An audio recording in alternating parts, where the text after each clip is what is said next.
불설자서 삼매경 후한 안식 3장 안세고 한역 이와 같이 들었다. 어느 때 부처님께서는 마가다구 국경의 범지정려의 큰 나무 사이에 있는 교로정사에 다니시다가 현양독증이라고 하는 도량에 머무르셨다. 처음으로 부처가 되신 때로 그 광명은 매우 밝았고 저절로 보배 연화좌가 생겨났다. 큰 비구 32,000명과 함께 계셨는데 모두 아라한이었다. 즉 그들은 모든 번뇌가 끊어져 마음의 지혜가 모든 감관을 다 거두어들였고 3세의 자제한 신통력은 걸림이 없는 것이 마치 큰 용과 같았고 할 일을 다 마쳤으며 성스러운 지혜를 두루 갖추어서 중생들의 근본을 밝게 알았다. 현자 사리불과 목걸련 등 무수한 보살은 모두 불가사의한 권행을 두루 갖추었고 모든 부처님의 가르침에서 논일며 모든 마군의 행을 꾸짖고 항하의 모래알 같은 세계에서 대자대비와 육바라밀로 때를 따라 중생을 구제하여 안락을 얻게 하였고 부처님의 가르침을 멀리까지 베풀었는데 이때의 관세음보살과 미륵보살 등이 우두머리였다. 이에 부처님께서는 신정화 증산매에 드시어 항하의 모래알 같은 부처님의 세계를 두루 감응하셨다. 그러자 부처님 자리 앞에 갑자기 연화좌가 땅에서 저절로 솟아났다. 그 꽃에서는 맑은 향기가 나와 시방에 떨쳤고 그 꽃은 잎이 1000개여 낱낱 입에는 화보살들이 위를 바르게 한 모습으로 신묘한 그 자리인 허공에서 부처님을 호위하고 서 있었다. 그들은 각기 그 자리에서 나와 오체투지하고 오른쪽으로 7번 돌고 난 뒤 부처님 앞에 공손히 서서 모두 큰 소리로 이제까지 보지 못한 모습에 대해 다음과 같이 찬탄하였다. 세존이시여, 저희들은 저희 나라에서 변화로 된 우담바라 나무를 보았습니다. 그 나무는 처음에 빛을 내어 항하의 모래알 같은 부처님의 세계를 비추면서 큰 소리를 내었습니다. 그 소리는 맑고 구슬프며 인자하여 대중의 마음속을 파고들었습니다. 그리하여 듣는 이는 뛸 듯이 기뻐하면서 평등한 마음을 두루 갖추어 대승의 행을 일으키고 육바라밀과 37조 도품으로 부처가 이루어야 할 일을 모두 갖추었습니다. 그때의 항하의 모래알 같은 세계의 낱낱 부처님께서는 불도의 가르침을 드날리고 대승을 빛내기 위하여 각기 보살을 보내면서 다음과 같이 말씀하셨다. 너희들이 이 불국토에서 항하의 모래알 수 같은 세계를 지나가면 거기에는 사바 한나라 말로 참는 세계라는 뜻이다라는 불국토가 있고 능인 열의 무소착이라는 부처님께서 계시었다. 그 부처님은 법과 계율과 신통력 그리고 말로 하는 가르침 등으로 부처가 이루어야 할 일을 하고 있다. 이 낱낱 부처님께서는 1000잎의 연꽃을 손에 들고 그 보살들에게 주면서 말씀하셨다.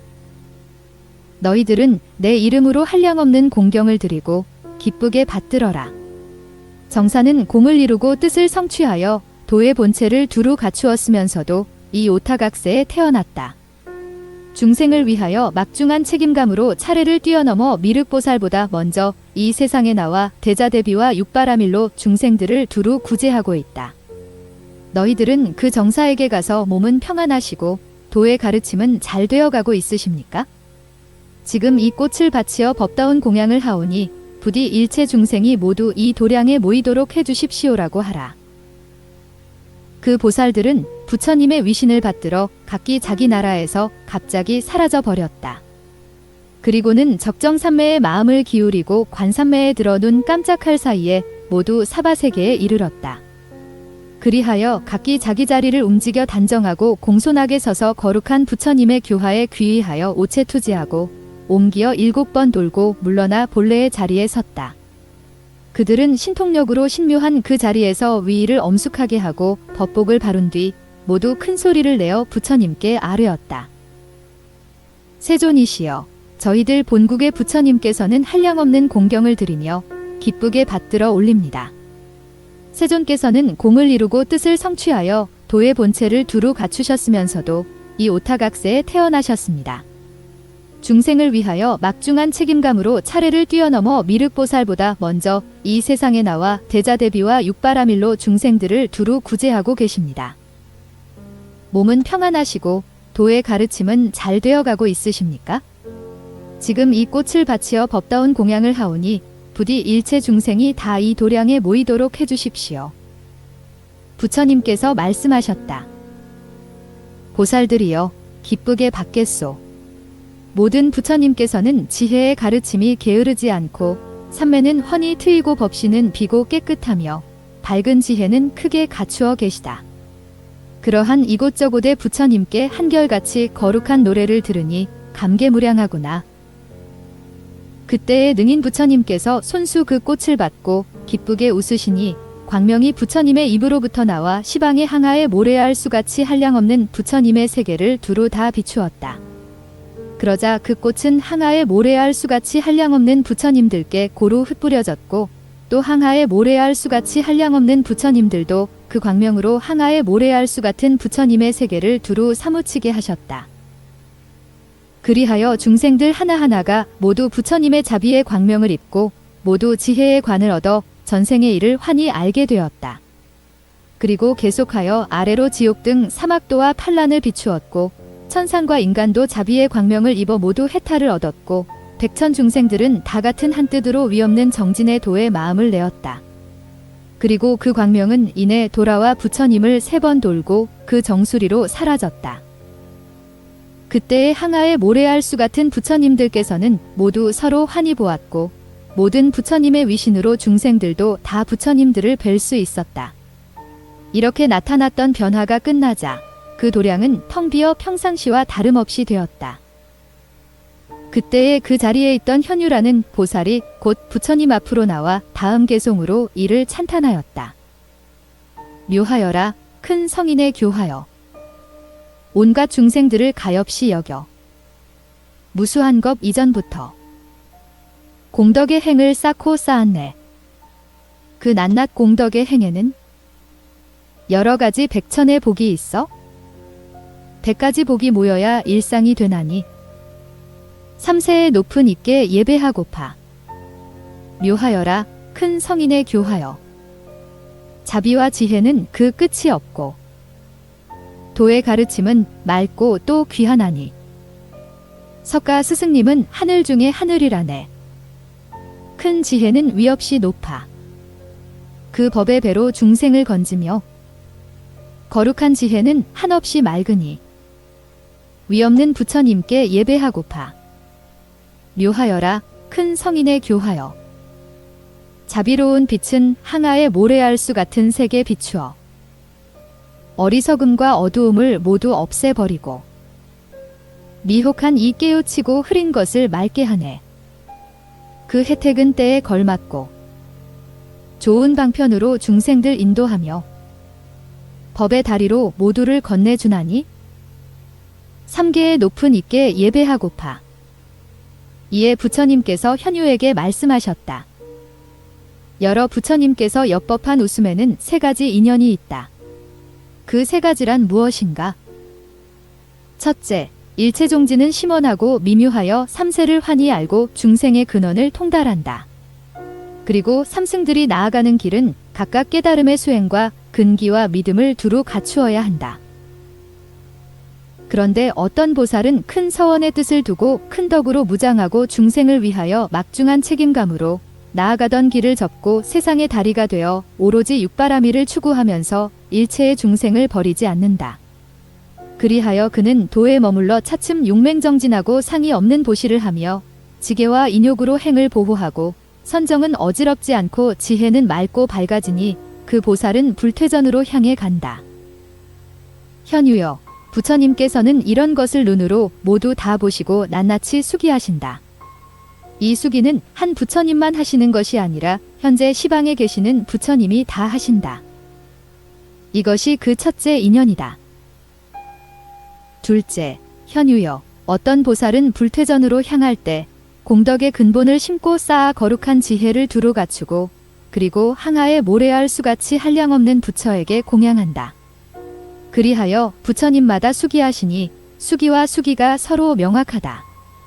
이것으로 부처님 세계를 밝고 깨끗하게 하며 중생들에게 똑같이 은혜를 입히고 널리 서로 같은 한 가지 수행으로 부처님과 성현과 보살을 초청한다. 이런 보살은 사폭류에서 큰 법의 배가 되어 유교계 바다와 12인연을 말리고서 오도에 들어가 오한을 깨끗이 하며 마음을 그윽한 곳에 모은다. 그리고서 도솔천의 궁전에 살면서 보살과 정사와 달사들을 모아 3개의 행을 깨끗하게 하고 불퇴전의 바퀴에 대해 강론한다. 현재 시방에 있는 부처님과 사부대중은 다 함께 이런 보살의 덕을 다음과 같이 찬탄한다. 이 세상에 내려와 부처가 될 것이며 오래지 않아 시방 중생들이 모두 해탈을 얻을 것이다. 이것이 그 둘째 인연이다. 셋째, 또 현유여, 어떤 보살은 도솔천의 궁전에서 그 천상의 목숨을 마치고 이 세간에 내려와 구경광 현산매에 들게 된다.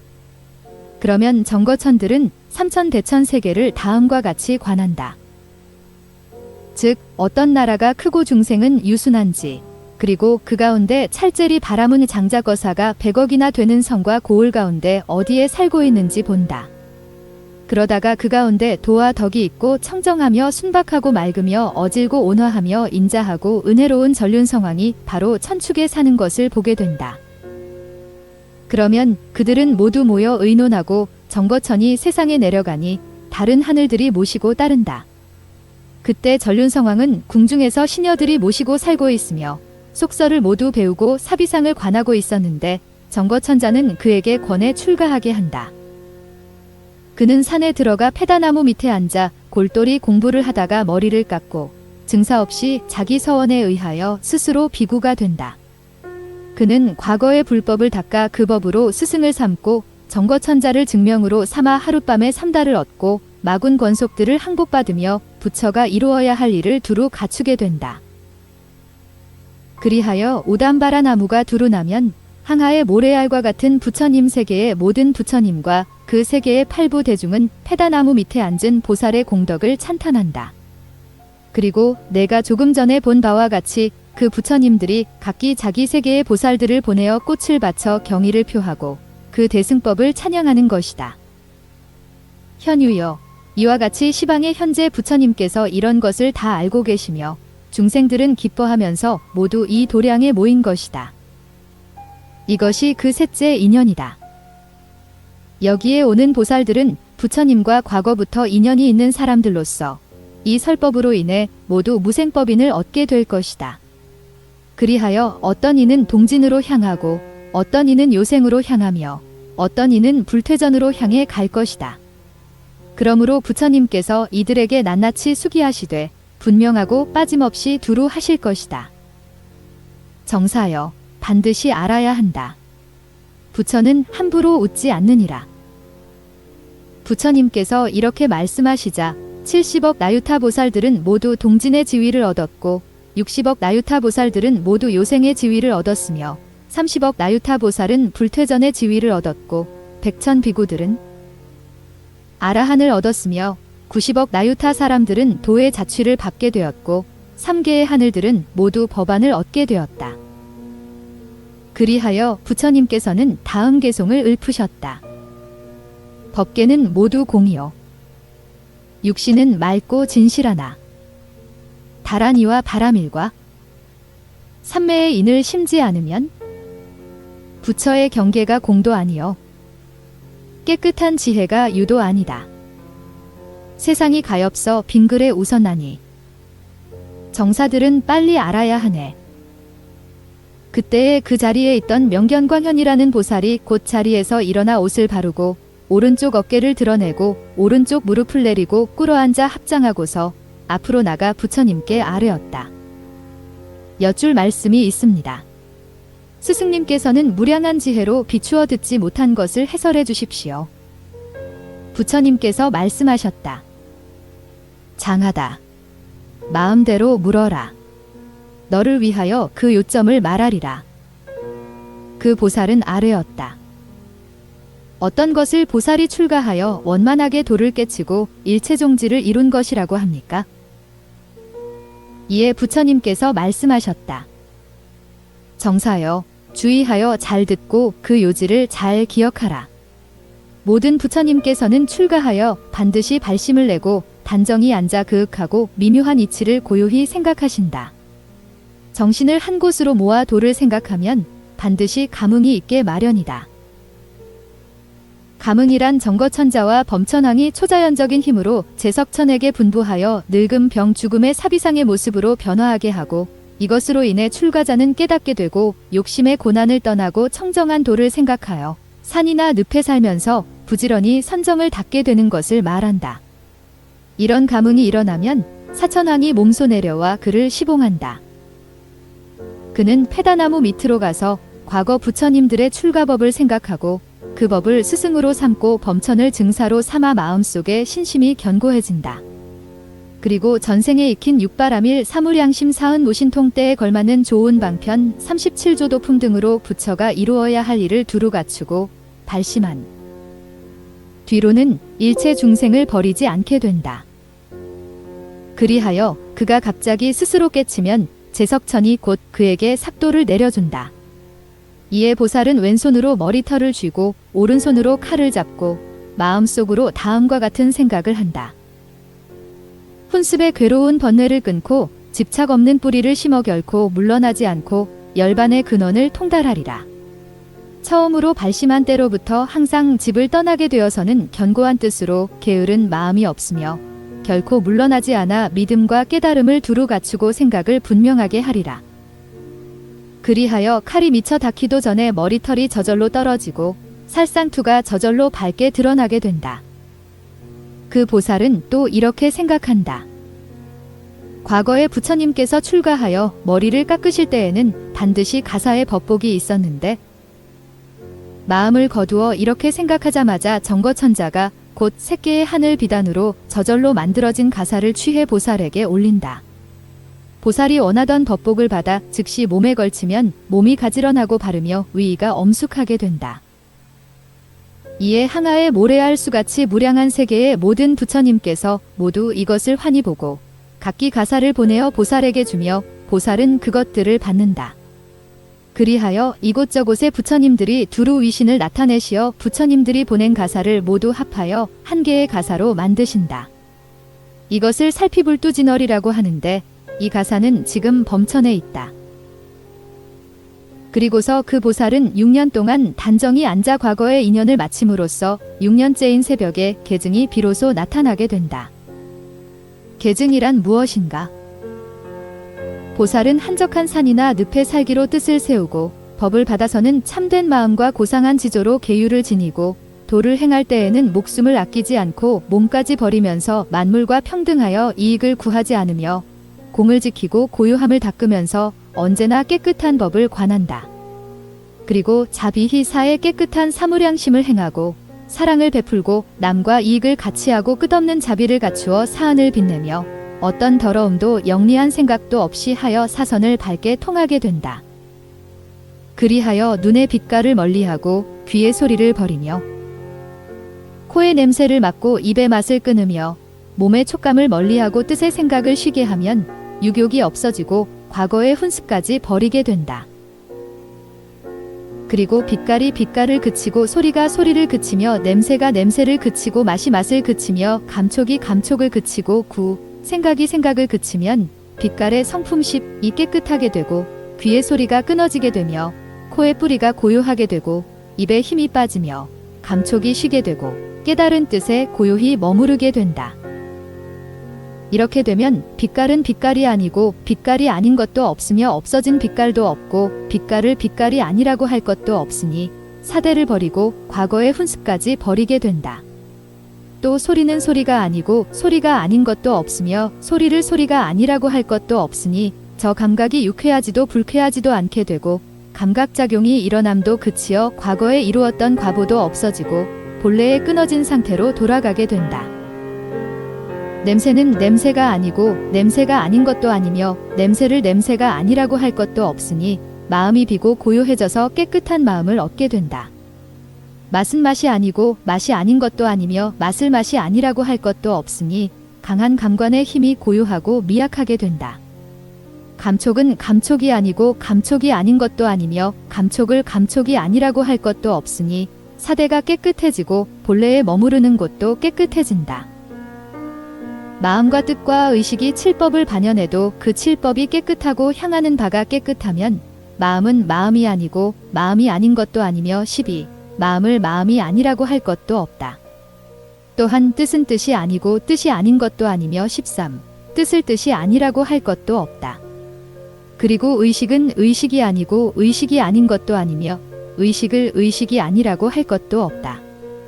뜻과 의식을 합하여 하나로 만드는 것도 아니고 뜻과 의식을 하나로 알고 하나인 뜻과 의식을 버림으로 그 하나에서 부동하게 된다.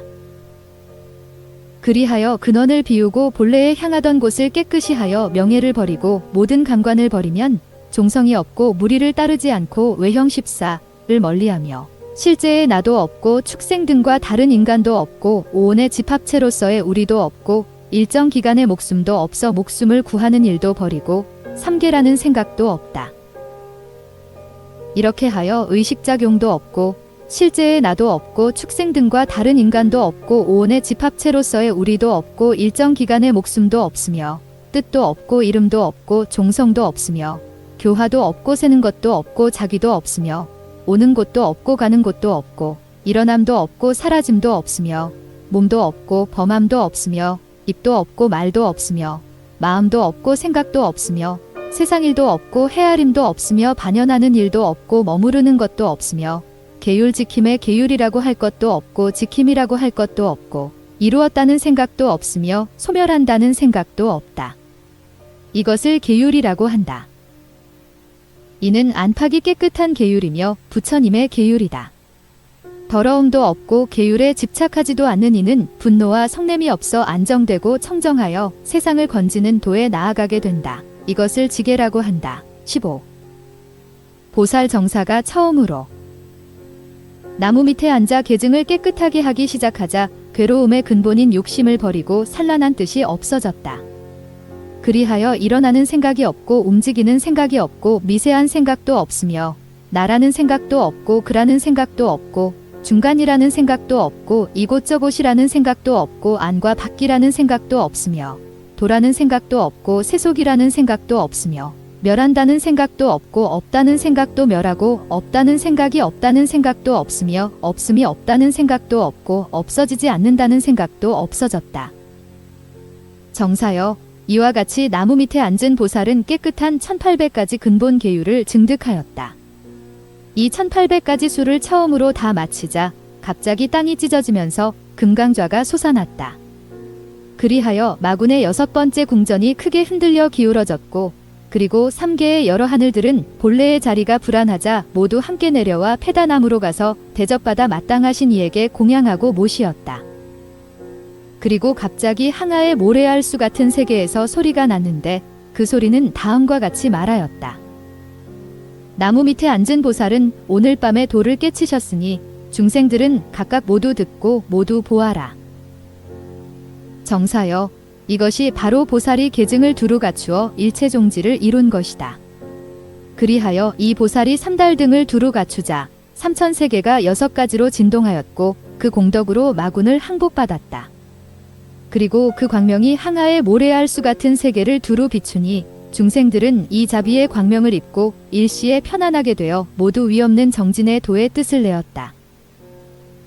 부처님께서 이렇게 말씀하시자 800비구들은 모두 아라한이 되었고 3만의 하늘 사람들은 다 법안을 얻었으며 3천의 선남자들은 아나함이 되었고 현유 등 정사들은 다 요생의 지위에 이르렀으며 거기 모인 대중은 모두 위없는 정진의 도의 뜻을 두었다. 이에 부처님께서 현유에게 말씀하셨다. 옛날 어느 때 나는 구선미국에서 다니었다. 그때의 하늘마군 무리들이 갑자기 그 권속들과 함께 대중 속으로 들어와 이상한 옷을 입고 대중과 같이 앉아 서로 다투고 또 비방하면서 머리 싸움을 하였다.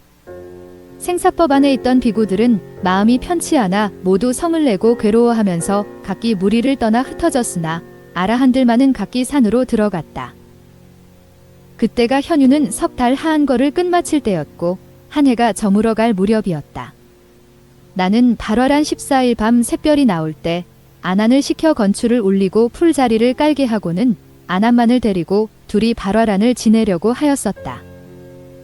그때 정거천자가 허공에서 나에게 말하였다. 세존이시여, 지금 비구들은 모두 흩어져 떠났습니다. 지금 세존께서는 어떻게 혼자서 수세를 하려고 하십니까? 나는 그 천자에게 말하였다. 옛날 내가 출가할 때에도 그대가 증인이 되었고 페다남으로 갈 때에도 그대가 증인이 되었으니 지금 내가 수세할 때에도 그대가 증인이 되어 주려무나. 그러면 나는 연부제와 삼천세계를 두루 돌아 무수한 세계의 열애로서 일체종지를 이루고 그리고 범부로부터 부처가 되어 열반에 이르는 것까지 그대가 3번의 증인이 되니 나는 그 증명하는 법도를 완전히 갖추게 되겠구나. 천자여, 이것을 알아야 한다. 즉 열애같이 도의 지혜와 신통력이 3계에 뛰어났어도 반드시 증인이 필요하거늘 하물며 일체 범부로서 수도하는 사람에게 스승이 없어서야 되겠느냐? 또 정거천자에게 말하였다. 어떤 말세 중생이 부처님의 훌륭한 법의 뜻을 두고 도를 향한 마음은 곧고 밝으며 속세를 좋아하지 않아 한적한 살림에 숨어 살면서 진실로 출가할 견고한 뜻을 가지고 있다고 하자. 그런데 만일 그에게 법을 본받을 만한 스승이 없다고 하면 그는 저 가섭의 출가법을 본받아야 한다.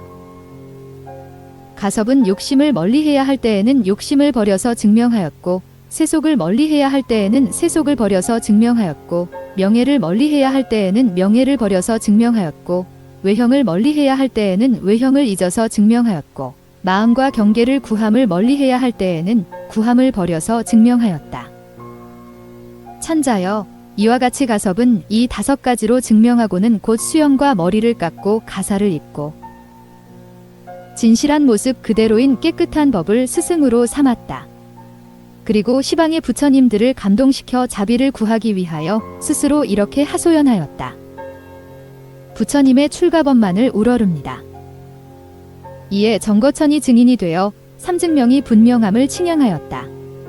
가섭은 곧 비구가 되어 12두타행을 오직 한 골수로 행하였고 12두타행 하나하나가 견고하면서도 증득했다는 생각을 일으키지 않았다. 그때의 가섭은 그 나무 밑에서 5신통을 갖추었고 마지막으로 부처님을 뵙고는 6신통을 갖추었다. 천자여, 이와 같이 말세 비구는 이 가르침을 잘 생각하고 스스로 뽐내거나 이름을 구하여 대중을 헐뜯거나 공양을 바라지 말고 이 가르침이 있다고 하여 대중을 등지고 스승을 스승으로 섬기지 않아서도 안 된다. 이 가르침은 모든 비구승으로서 스승 삼을 만한 사람이 전혀 없을 때에 이 가르침을 사모하여 행하라는 것이니 만일 그런 스님이 있으면 그 스님을 찾아 증사로 삼아야 한다. 이 삼보는 열애와 동일한 것이니 그러므로 열애를 계율의 밝은 비구라고 하여 비구들의 우두머리로 삼는 것이다. 천자여, 반드시 알아야 한다. 비구승에게는 틀림없이 삼승이 있느니라. 이렇게 말씀하시자 정거천자와 팔부 대중들은 이 법을 듣고 기뻐하며 예배하고 떠났다.